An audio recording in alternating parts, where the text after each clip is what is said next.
what's kind of missing in the whole academic writing training space is for something that teaches researchers both how to actually write a good quality paper that has high chances to get accepted and like the whole process. So what I do is I teach researchers the whole process of writing like a high quality paper.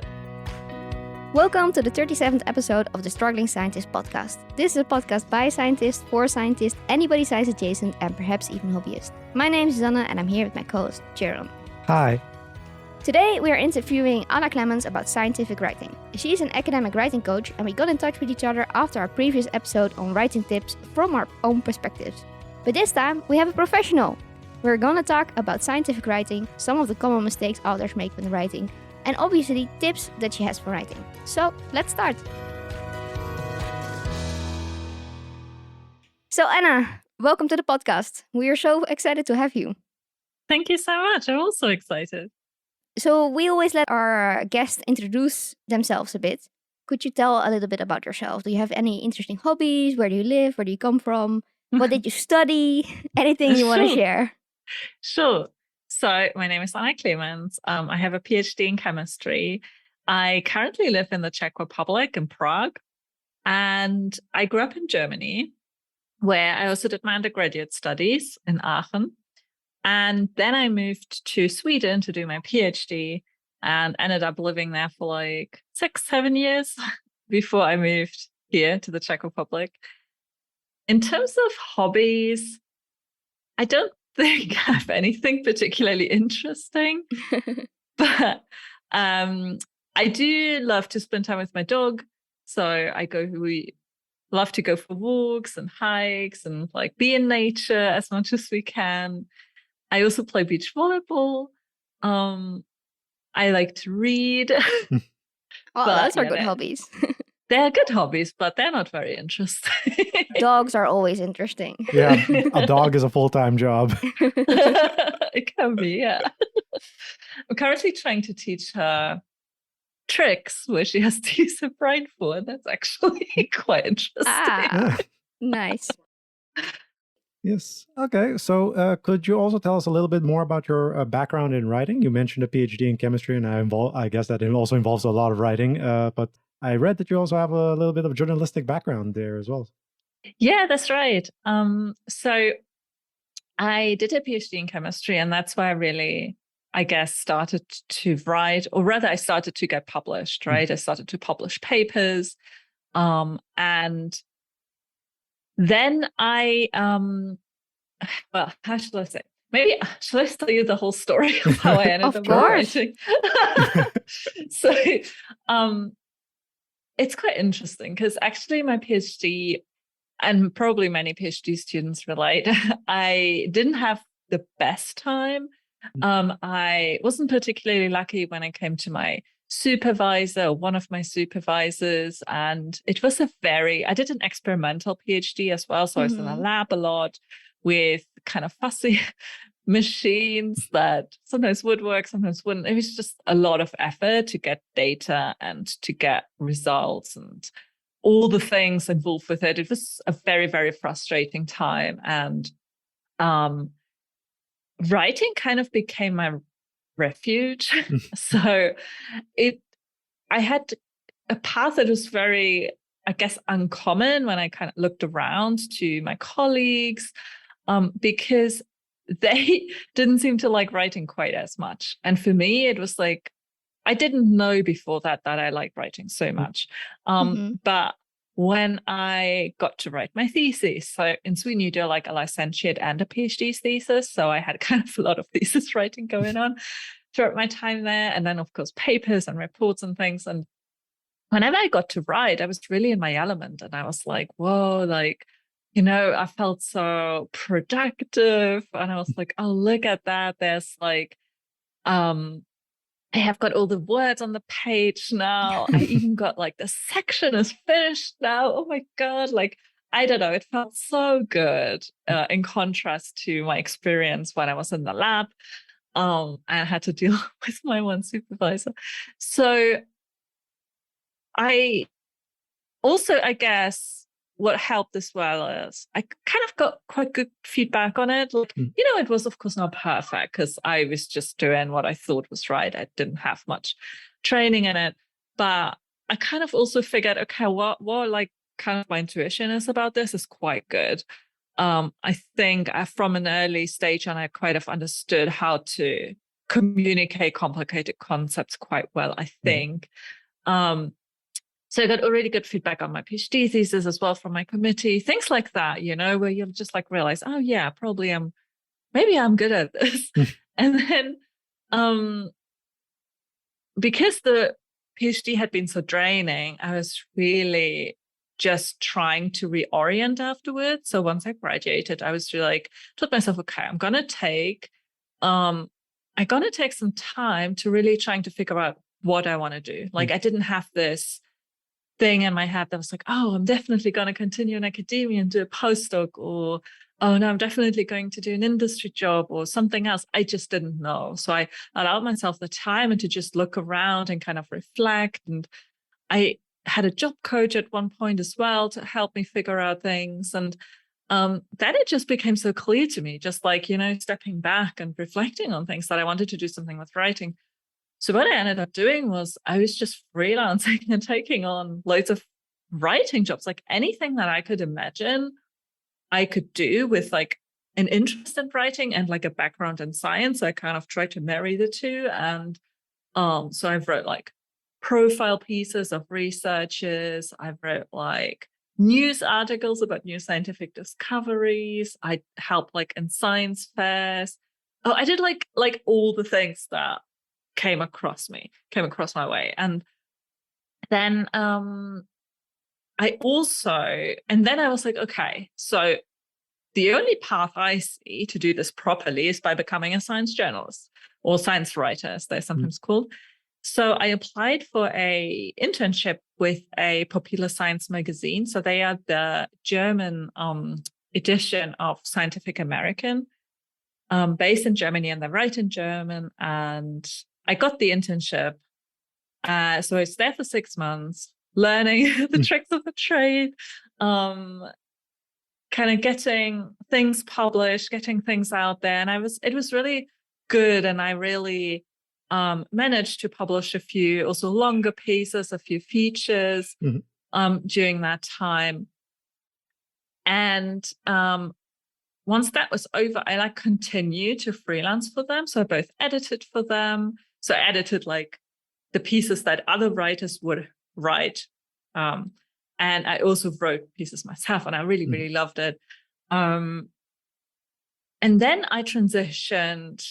So the truth is, it is very, very hard to earn money, enough money to earn a living. Honestly, it's just about earning a living. It's very, very hard as a freelance journalist. And I learned that very quickly. And it's especially hard when you're just starting out and when you're kind of trying to be very thorough. I mean, there are ways to do it well, but it is a very, very hard path. And I wasn't quite prepared to put the work in for that, I guess. Or no, maybe that's wrong.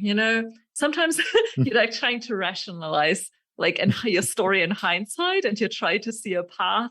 I think there's a lot of random things that happen as well. I just realized, okay, it's very hard to get paid good money for this.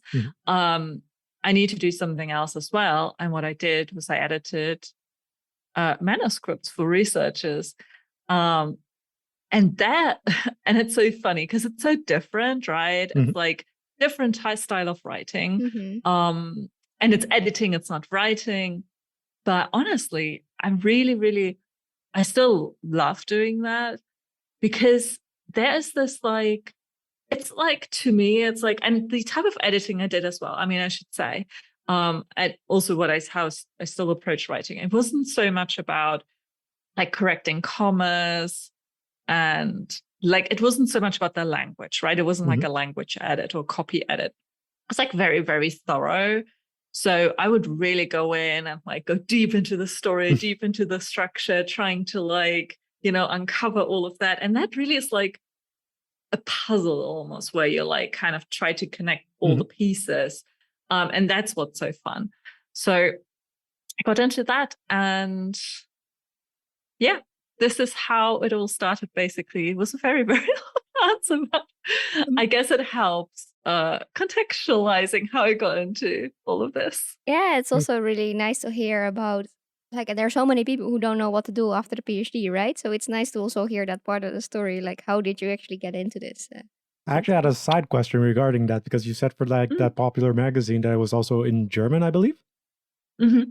So do you find it difficult at all to sort of switch between English and German depending on what you're working on? Or is it you have no difficulties with that for editing?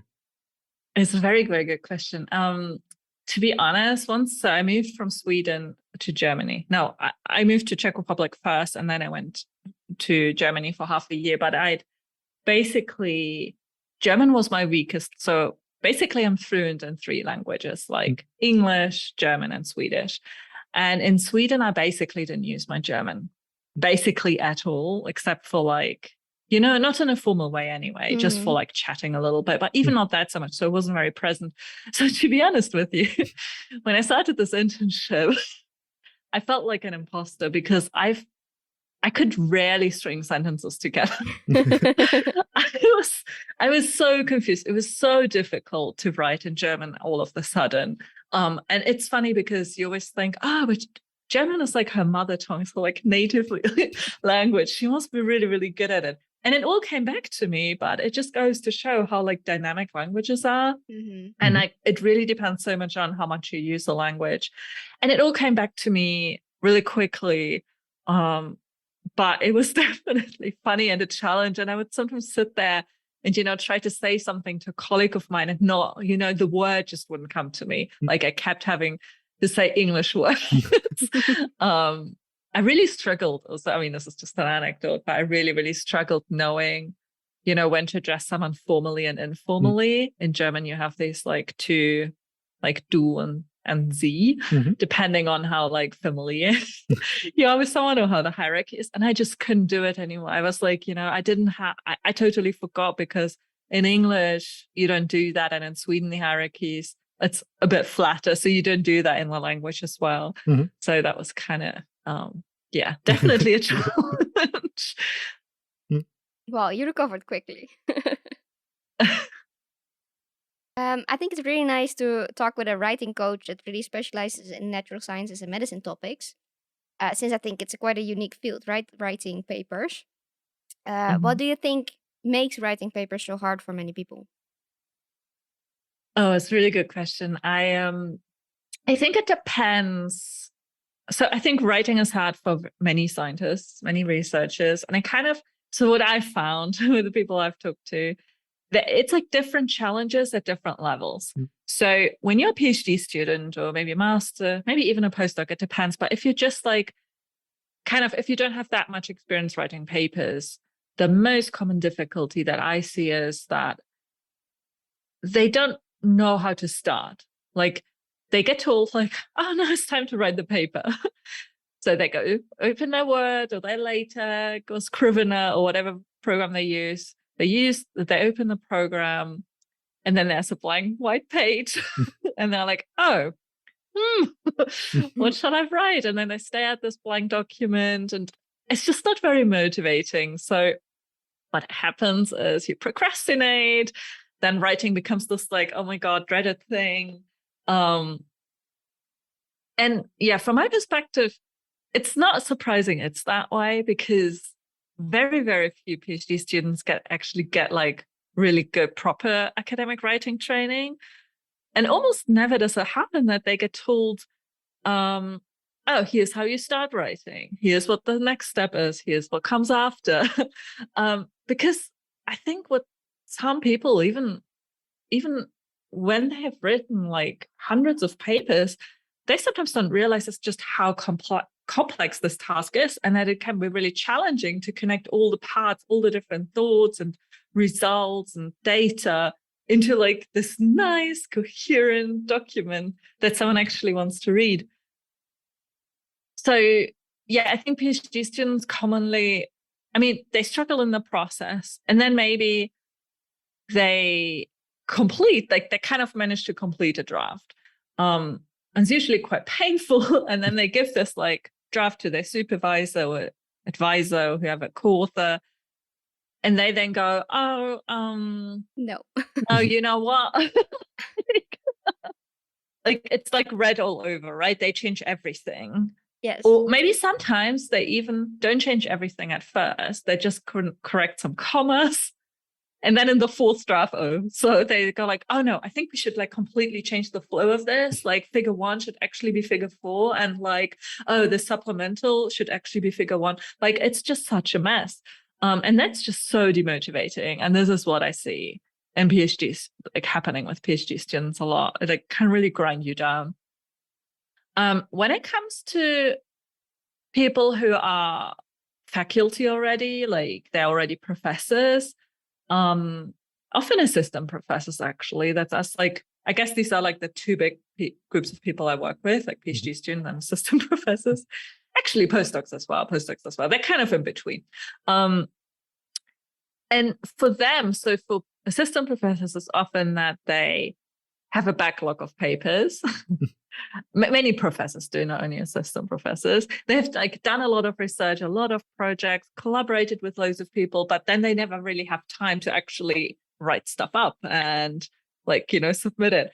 So they feel like, or they are actually pulled in like loads of directions. They have so many, they're wearing so many hats. They have like, I don't know, teaching, supervising, committee, and other like kind of administrative things to do. So for them, the challenge is that writing kind of gets the lowest priority, even though arguably it's like the most meaningful part of their job. So that's a problem, actually, making time to write things.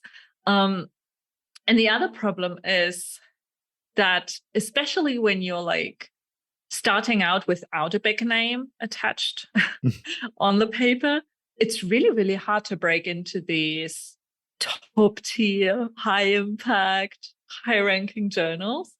And I hear from a lot of it's like junior assistant professors that they get rejected from these journals and feel really frustrated about this because they're not quite sure, what they're doing wrong. And I think that's like the two biggest problems for these kind of different stages.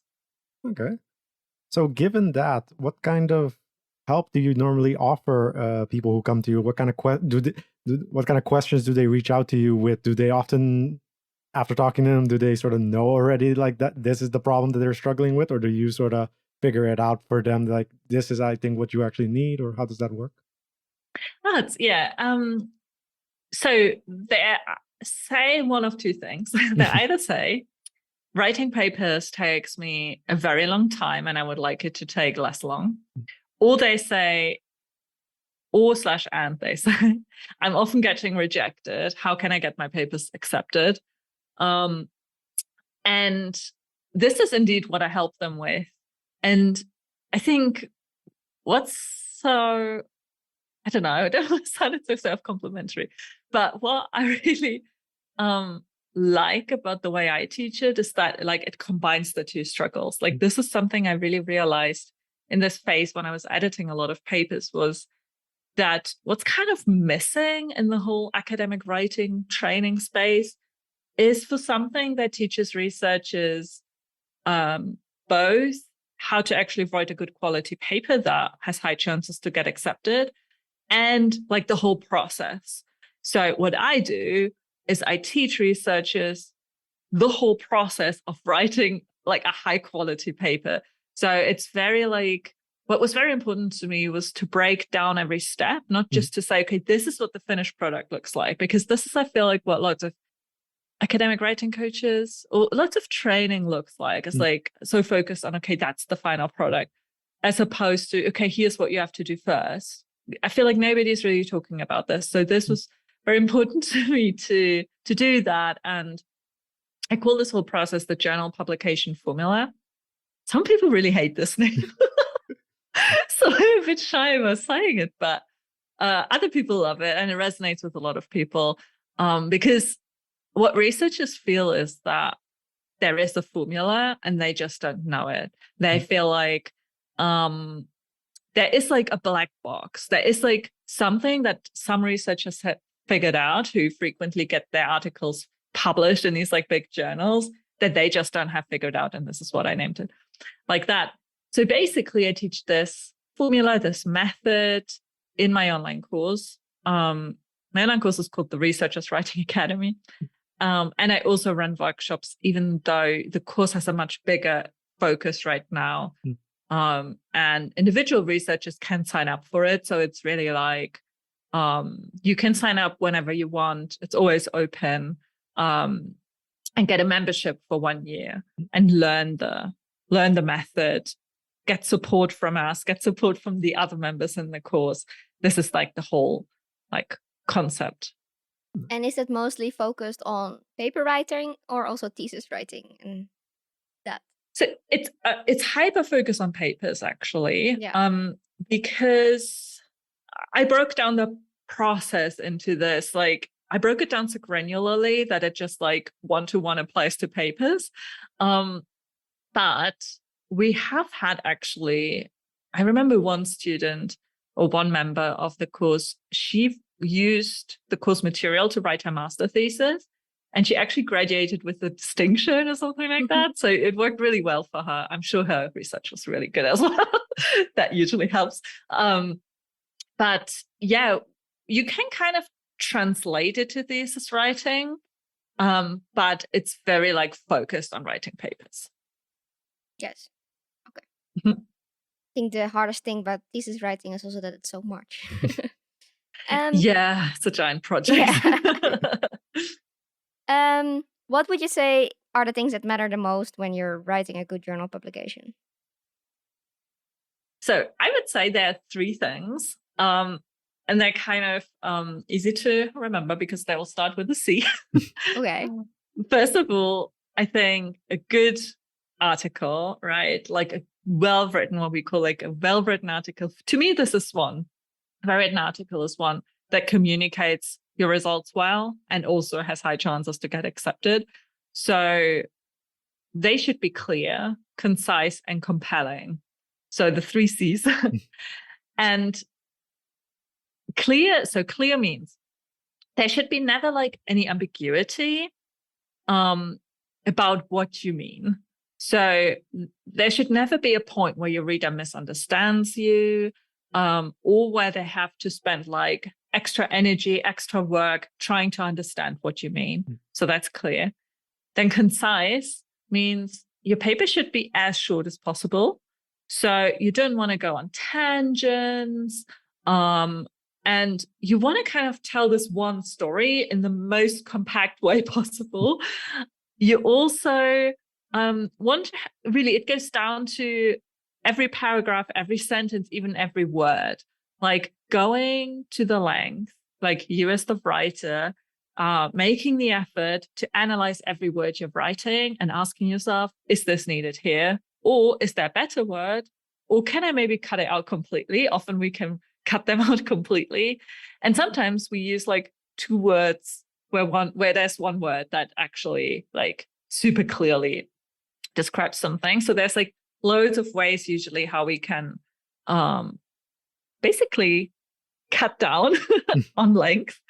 And the third one, compelling. This is really the characteristic of a paper where I think your paper should have a story. So you should have a narrative that carries the reader through. We also want to have like flow. So it's all about like the structure of a paper. And again, it goes down from this like bigger concept of a story that runs through a paper down to really paragraph and sentence level, where you want to make sure that they flow, that like your reader, they get just like carried through. They're being carried through by you, the writer. And that becomes a compelling piece then for them to read. So it sounds very structured. Can you elaborate a bit more on how you would walk someone through all of that a little bit? Maybe not in all the details, of course, but just... Where would you start? Yes. Okay, so the process that I teach, we start with a story.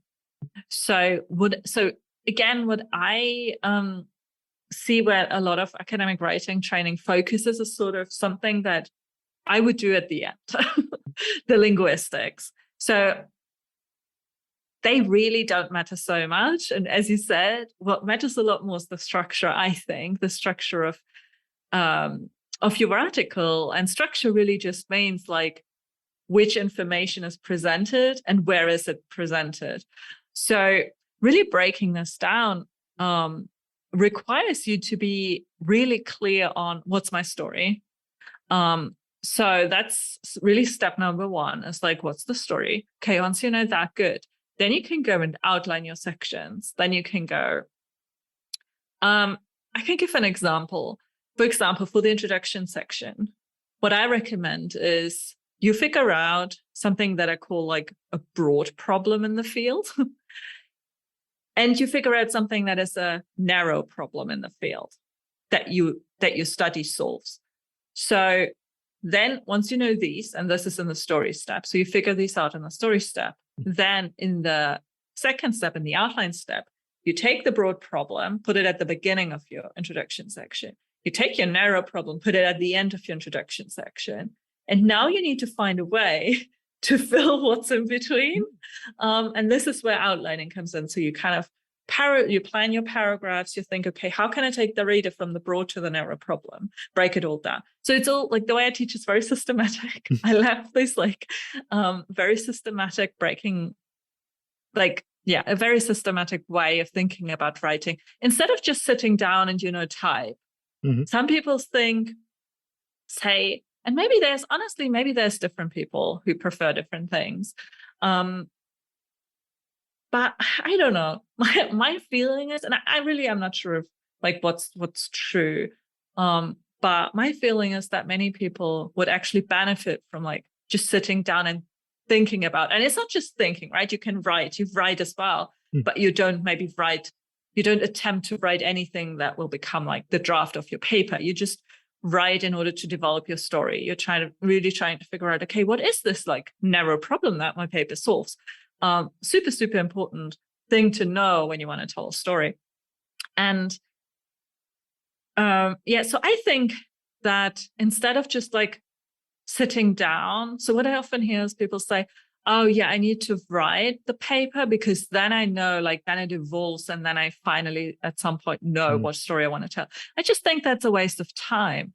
Like instead sit down and like in a structured way, think about what your article, like what components your article should have, like, I don't know, different way of saying what the story should be. So what the story should be, and then go and like strategically outline.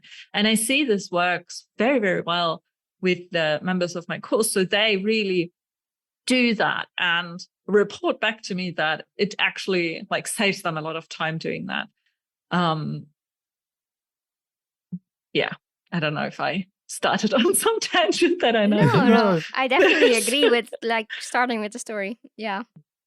Now, of course, there's also this traditional structure to papers, right? With the introduction and the methods and the results. And how do you feel about that? Do you just start in the order that you're supposed to write it, or do you think you should do that differently? Yeah, so I wouldn't start in the order. This is actually something else that people say helps them, is to start with the abstract. And I think that comes, like, that's a good thought, I think, to start with the abstract. But I would instead start with the story, because in the end, what your story element, like I call them key story elements, what your key story elements are, that will probably be your abstract in the end, but it's kind of just a bit of a roundabout way thinking about the abstract first, I think. But once you know that, I would start with methods or results. Methods is often nice to start with. So we say also we have outlined everything, right? So sort of the way I teach is this first story, then outline everything, and then write everything. So, or maybe outline, write, outline, write, outline, write. And in terms of which section first now, so difficult to explain. It's just like by speaking, it would be good to have like a diagram, to show you what I mean.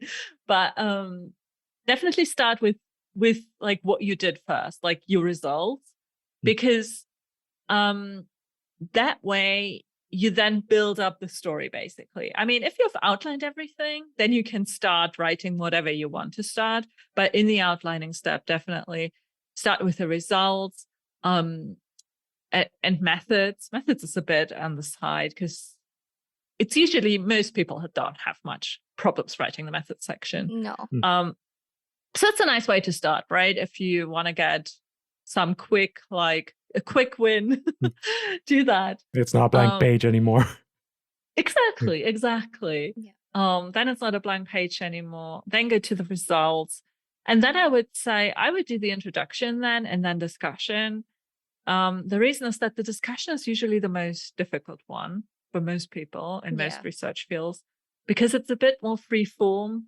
Like it depends on the field and on the study exactly what comes in, what you put in there, and you need to do a lot more like thinking and So save this at last, and then the very last thing you would do is like title, abstract, cover letter. Maybe graphical abstract, things like that. Yes. So a bit on a side note, we have also this topic where we talk about journals of the papers that made the news. And often those are Nature papers, of course. And those papers often, I think Nature is sort of moving away from the structure of introduction, materials and methods, results. They make it one big story. They don't even have a discussion separate section anymore. Do you think that's an improvement or? Personally, I'm not a big fan of letters, this like whole letter format where you basically have, you still have kind of the sections, but you don't give them titles. Yes, yeah, exactly. This is often how I don't like it so much. I feel like the titles help people. You can still see where the introduction is supposed to stop, but yeah, exactly. It just makes it faster because not everyone wants to read the whole paper, right? Like, let's be honest. We don't all read a paper from start to finish. We kind of go in there and like sometimes we're interested in the results on a particular result. Sometimes we're interested in the discussion. And I know many like journalists are interested in the discussion. Like when I was writing about other people's research, journalists, I would always go to the discussion section because they're so helpful because this is something really, I guess, important also to realize as a researcher, if you want your research to be picked up by journalists, do a good job in the discussion section and you can tell people so much, right? You can like give journalists like the interpretation of your data. You can like deliver them to them. And I think that's important because what they otherwise are going to do is they're going to interpret them for themselves. And they are rarely experts. Like journalists are rarely experts, not even close. Like I was writing up psychology. Well, I mean, you pick up a lot when you do that. But of course, I don't have a degree in psychology. So I was very, very grateful for good discussion sections in papers. That's just a side note. What was the question I was answering? if you think that letter type is better or not. But I think the answer is no. No, I don't think so. I think it's not helpful. Yes. So everyone's worst fear, of course, is your paper ending up being rejected. And you sort of mentioned that you have some tips for scientists who get rejected every now and then. Can you tell us a little bit more about this? What kind of tips would you have for scientists who get rejected? Sure. It's really, really common to feel very frustrated when your work gets desk rejected, especially when you feel like you're really doing good science. And you're not sure, what am I doing wrong? I know like the science isn't the problem. And then what often is the problem is, of course, how you communicate to your research. And it all comes back to what I already said earlier. And that is, if you work, like really often gets rejected by the journals that you're targeting, and you're really like, you're not kind of shooting for the stars, but you're really like trying to, you think it's realistic. It's like, this is actually a good fit. Like, you're really like honest with yourself. You're like, I really do think this is a good fit for the journal. And it often happens they reject it.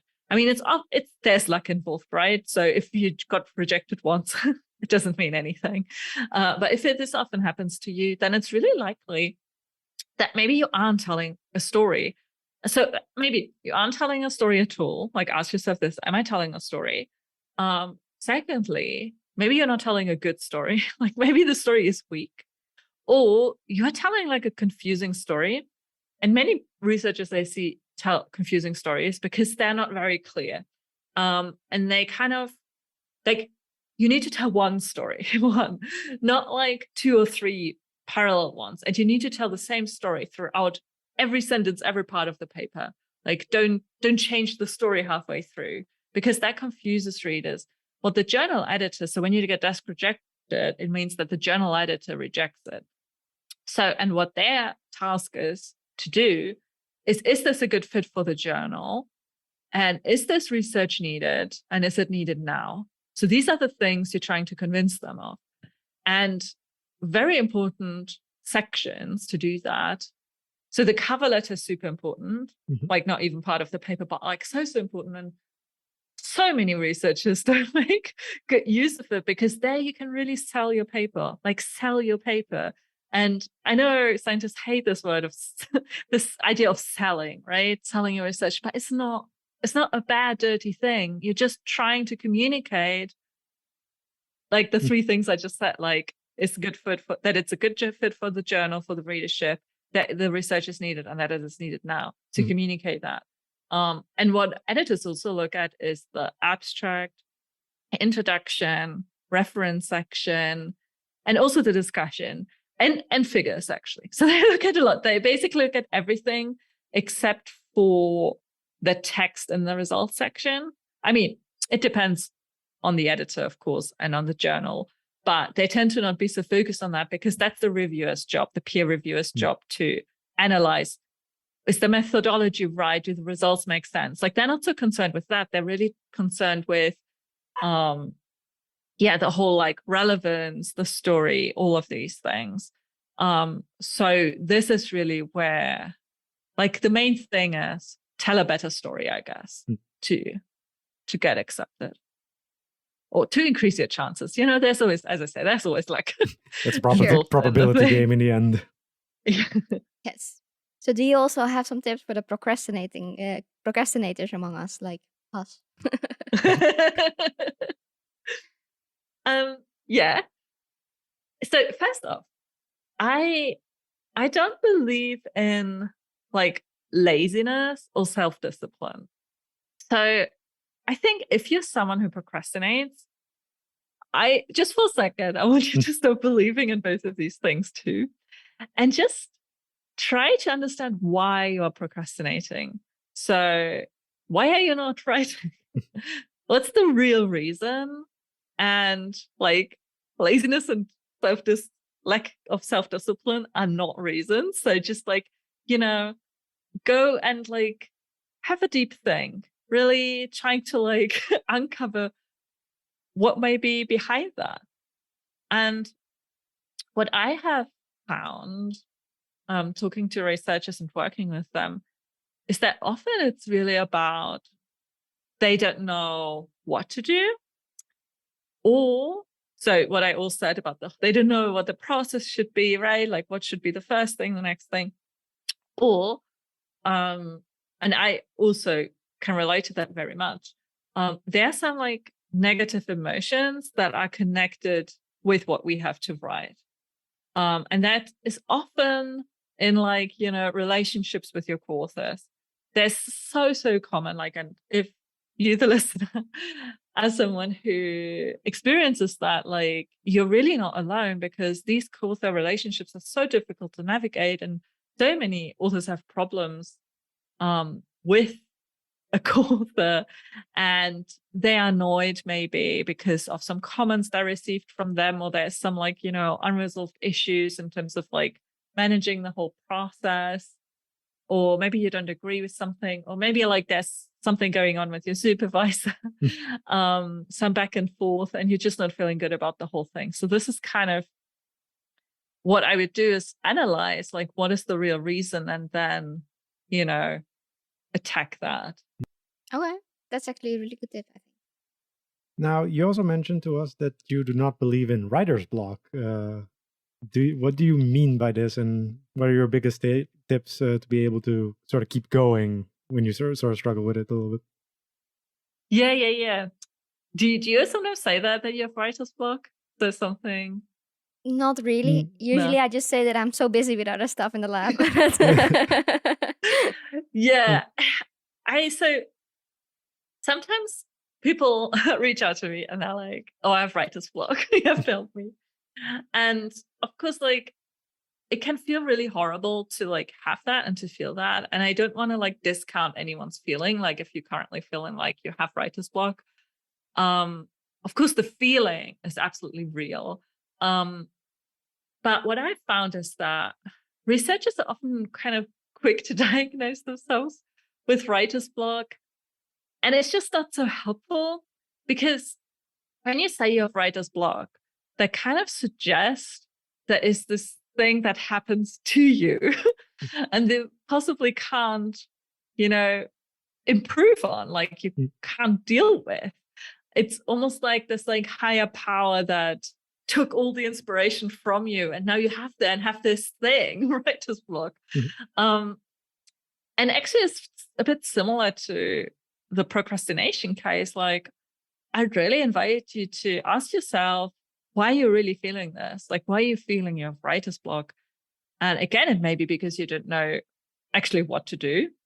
And actually sometimes, and I have this as well, when I'm not sure that what I'm currently doing is time well spent, you're like keep second guessing yourself, right? And then sometimes you don't make any progress, or you like, it feels very frustrating. And then you may like stop doing the thing at all, just because you're not sure, am I doing the right thing right now?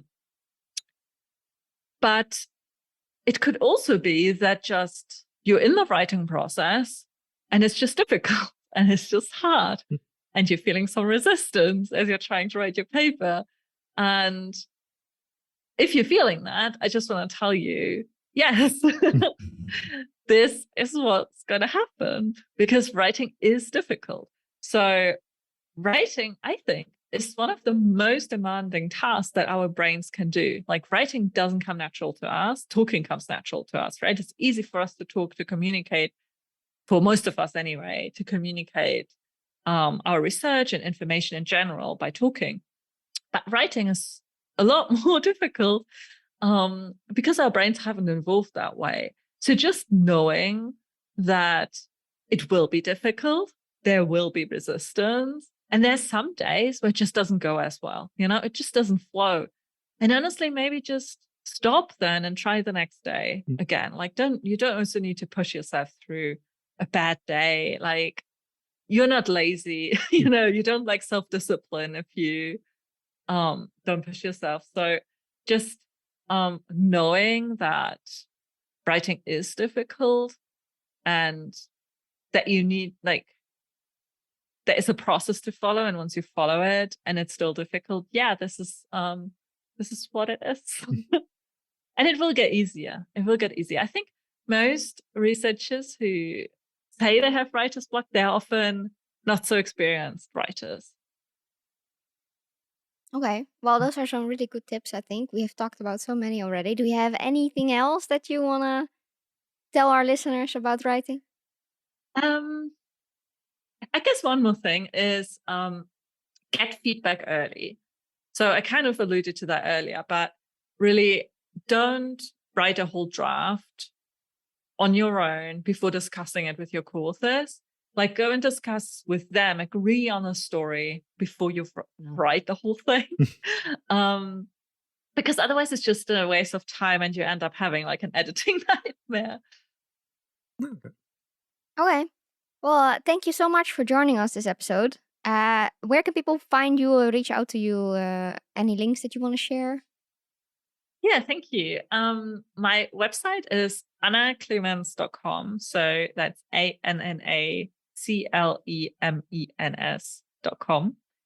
And I have a free training on that website. So if anything that I said today resonated with you and you want to learn more, I have like a free offer where you can, it's about 60, 70 minutes long. Just sign up for it and watch that.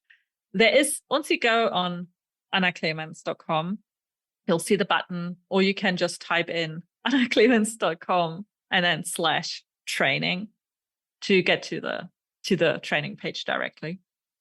I'm also on Twitter, so if you want to connect there, please do so. This is where I found your two lovely hosts. Yes. And I'm at scientists right there. So scientists right. Nice. And yeah, I wanted to say I'm also on LinkedIn. And your courses and workshops are available for people all around the world? They're online or? Yeah, they're all online. So they're open to anyone who wants to join. Nice. Okay. Listeners can reach out to us via our social media, which are those again, Jaron? Twitter, Instagram, Facebook, and LinkedIn, and also a little bit on Pinterest. Yes. And we also have a website, thestrugglingscientist.com, where you can also sign up for our newsletter or see our fun merch. Thank you so much for listening and see you all next time. Bye. Bye.